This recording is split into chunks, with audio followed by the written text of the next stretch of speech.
Hello friends, welcome back to my channel life and living with Priyanka. उम्मीद करती हूँ आप सब बहुत अच्छी होगी। तो ये 2 अक्टूबर दिन बुधवार का है जब मेरा ये व्लॉग स्टार्ट हो रहा है मॉर्निंग से ही।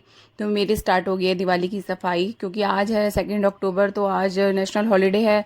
तो सब भी घर पर हैं, बच्चे भी, हस्बैंड भी। तो सोचा कि थोड़ा सा सफाई शुरू कर लेते हैं। जो भी हैवी वाले काम है ना, वो इन बच्चों और हस्बैंड के साथ मिलके हो जाएंगे।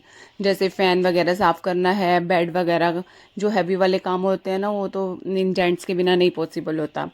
तो और बस नवरात्रे भी है नेक्स्ट डे, मतलब आज आपके पास जो मेरा व्लॉग पहुंच रहा है, आज ही फर्स्ट नवरात्रा है। तो मंदिर की भी सफाई करनी है, और जो थोड़ी बहुत सफाई हो सकती है वो बस सफाई कर लेते हैं। बाकी अब कंटिन्यू ही रहेगी सफाई, नवरात्रों में भी रहेगी। तो हस्बैंड ने यहाँ पर फ़ैन को अच्छे से क्लीन कर दिया था, और ऊपर सब जगह पे ही इन्होंने वैक्यूम से भी क्लीन कर दिया था।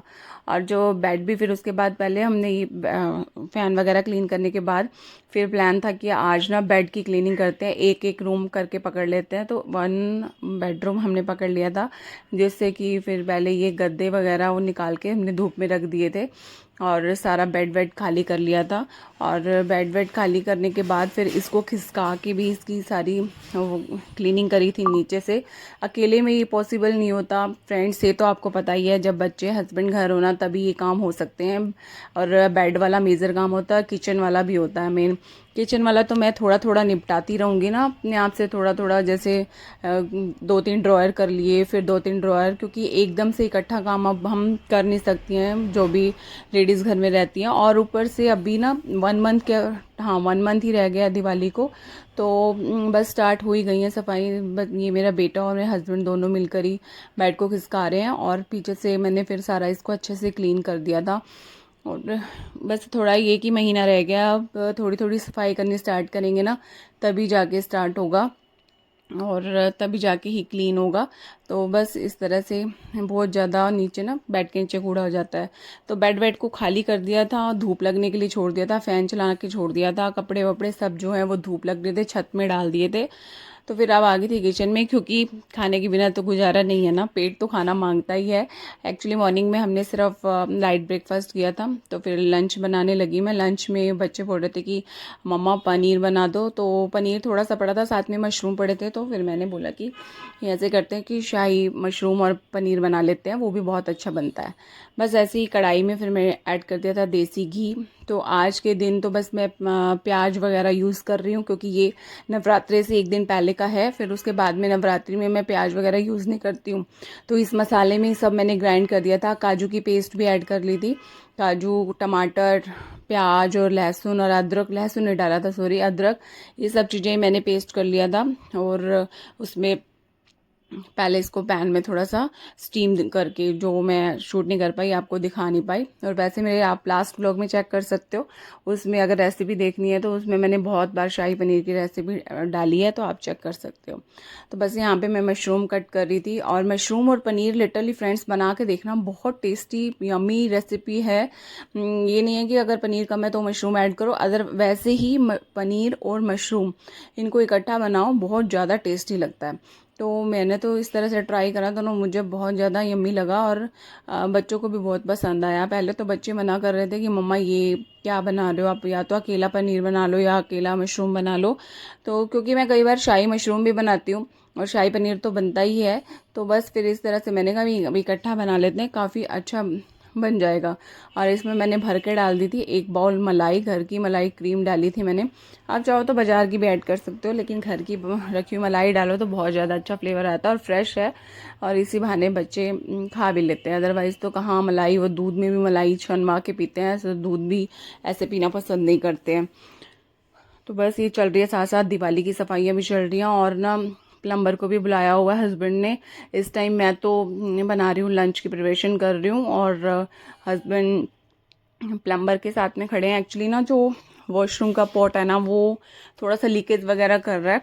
तो फिर इस लीकेज के चक्कर में जो छुट्टी है, तो फिर ये मेरे हस्बैंड ही काम जो जिस कराना होता है तो वो करवा लेते हैं। तो वो वहाँ खड़े हैं उनके पास में, तब मैं यहाँ पर लंच प्रिपेयर कर लेती हूँ। और लंच बनने के बाद में फिर से वही हमारा सफाई अभियान शुरू हो जाएगा। और इसमें थोड़ा सा दूध भी ऐड करना है और मलाई भी ऐड करनी है। और ये तैयार हो गया और यहाँ पे रोटी सिक रही है। अब हम करेंगे लंच और फिर लग जाएंगे फिर से सफाई पे। फिर हमारा स्टार्ट हो गया है सफाई अभियान। देखो पहले मैंने वैक्यूम के 2 पार्ट्स होते हैं ना, कि एक तो आगे से क्लिप लगाना, एक नहीं लगाना। मैंने विदाउट क्लिप वाला स्टार्ट कर दिया था, जिससे कि वो सारी इधर उधर डस्ट उड़ रही थी। बस उससे क्लीन करके और इन सबको भी धूप लगवा दिया था कपड़े को, और फिर मैं इसको रख रही थी। कुछ एक कपड़े ऐसे हैं जो अभी ना उनको ज़्यादा धूप चाहिए, और तो फिर ये अभी धूप में ही रखे, छत में ही रख दिए थे। तो इनको मैं सोच रही थी कि अभी एक दिन धूप में रहने देती हूँ, नेक्स्ट डे इसको बेड में डाल दूंगी। तो ये अभी एक दिन के लिए धूप में रहेंगे। मैंने अपने छत के ऊपर धूप में रखी थी। बस बेड का काम करने के बाद में और लंच वंच भी हो गया था। तो अब मेरे को ये था कि अब हम मंदिर की क्लीनिंग करनी है, क्योंकि नेक्स्ट डे नवरात्रि स्टार्ट है। और मंदिर की क्लीनिंग एक दिन पहले ही मैं कर लेती हूँ। तो बस इस तरह से एक एक करके मैंने सब रूम अपने सब टेबल पे लगा दिए थे, और सारी मंदिर को फिर अच्छे से क्लीनिंग कर रही थी। जैसे कि वो माइक्रोफाइबर क्लॉथ, और फिर एक ड्राई और एक वेट, इस तरह से फिर मैंने सारी क्लीनिंग कर दी थी। एक्चुअली मंदिर का काम भी बहुत मेजर काम होता है। कम से कम 1 से 1.5 घंटा मुझे मंदिर की क्लीनिंग करने में लग गया था। और अगर मैं यही मॉर्निंग में, अर्ली मॉर्निंग में उठ के करती ना, तब भी मेरा हौच पौच हो जाता, क्योंकि मॉर्निंग में तो बच्चों को स्कूल जाना होता है। तो इसलिए फिर सारा काम होच पोच हो जाता है, और पूजा की तैयारी भी करनी होती है। तो इसलिए मैं पहले एक दिन पहले ही मंदिर को क्लीन करके रख लेती हूँ। नवरात्रों में कुछ लोग उसी दिन मॉर्निंग में करते हैं, क्योंकि एक दिन पहले अमावस होती है। कुछ लोग नहीं करना पसंद करते हैं, लेकिन हम लोग कर लेते हैं। तो अमावस वाले दिन ही रात को ही मैं अपना मंदिर क्लीन कर लेती हूँ, गंगा जल से छिड़काव करके ना सारे स्वरूप को। फिर मैं अच्छे से गंगा जल से छिड़काव कर लेती हूँ, और सारा अपना मंदिर को भी गंगा जल से छिड़काव करके क्लीन कर लेती हूँ और डेकोरेट कर देती हूँ। बस फिर यहाँ पर हो गई क्लीनिंग। और आज ये लाल रंग का आसन बिछाया है, क्योंकि अब नवरात्रि स्टार्ट है ना, तो इसलिए अब माता रानी के लिए मैं सुबह चौकी में सुबह ही लगाऊंगी पूजा पाठ के लिए। बस यहाँ पर मैं सारे स्वरूप को मैं वस्त्र पहनाकर और बस यहाँ मंदिर में ही सजा दूंगी। तो फ्रेंड्स, बस आज का ये व्लॉग में इतना ही था कि मेरी स्टार्ट हो गई है दिवाली की सफाई और नवरात्रों की तैयारी शुरू। तो बस अब मैं अपना व्लॉग यहीं एंड कर रही हूँ। मिलेंगे नेक्स्ट व्लॉग में और नेक्स्ट एक्टिविटी के साथ। तब तक आप अपना खूब सारा ख्याल रखिएगा। Bye bye. और फ्रेंड्स, मेरे चैनल को लाइक, शेयर और सब्सक्राइब करना मत भूलिएगा। ऐसे ही आप कंटिन्यूस ब्लॉग आपके पास में आते ही रहेंगे, क्योंकि अब फेस्टिवल टाइम है। तो ईच एंड एवरी जो भी अपडेशन है वो आपके पास में पहुंचता रहेगा। और ये नेक्स्ट डे का व्लॉग है जब मेरा पाठ पूजा नवरात्रि का फर्स्ट डे है। Happy Navratri. Bye bye friends.